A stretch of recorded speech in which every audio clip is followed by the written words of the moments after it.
ఆవిడ శక్తి. ఇప్పుడు విష్ణువు యొక్క చేతిలో ఉండేటువంటి ఆయుధం ఏమిటండి? సుదర్శన ఆయుధం, చక్రం. దాని భూచక్రమా? సుదర్శన చక్రం చెప్పాలి. సుదర్శన చక్రం చెప్పాలంటే నాకు తెలుసు. సుదర్శనాన్ని మీరు పలకడం ద్వారా శత్రువు క్షీణించబోతాడు.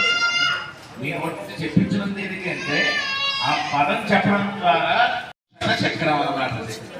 ఈశ్వరుడికి త్రిశూలం, బ్రహ్మదేవుడికి కమండలం లేదా జపమాల, అలాగే ఇంద్రుడికి తెలియదు వజ్రాయుధం, అలాగే 33 కోట్ల మంది దేవతా శక్తి ఒక కొండ రూపంలో నిక్షిప్తం చేసి ఆ కొండ ఒక స్త్రీ ఆకారం ధరిస్తే అది శక్తి అమ్మవారు అన్నమాట. ఈ సురథుడు అనేటువంటి రాజుగారు ఉంటాడన్నమాట. చాలా ధార్మికంగా ఉంటాడనమాట.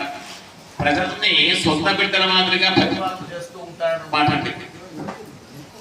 ఇతని కింద ఉండేటువంటి సామంతరాజు కూడా ఇతని యొక్క శత్రువులు. అంటే కోలాది ధ్వంసులు అని ఒక రాక్షస జాతికి, కొండ జాతికి చెందిన వాళ్ళు ఉంటారన్నమాట.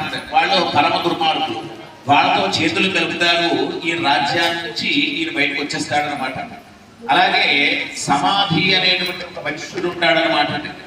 బాగా డబ్బులు కీర్తనీకరించాడు, ధర్మబద్ధంగా వ్యాపారం చేసేవాడు అనమాట. వ్యాపారం నుంచి కొంచెం రెస్ట్ తీసుకుందామని వచ్చి దాన ధర్మాలు చేస్తూ ఉంటాడు అనమాట. ఇలా దాన ధర్మాలు చేస్తూ ఉంటే ఇంట్లో ఉన్న సంపదంగా హరించిపోతుందని చెప్పి భార్య కొడుకులు ఆయన ఇంట్లో గెంటేస్తారనమాట. అంటే దాన ధర్మాలు చేయడం పాపం ఉన్నట్టు చేశారు, కానీ దానము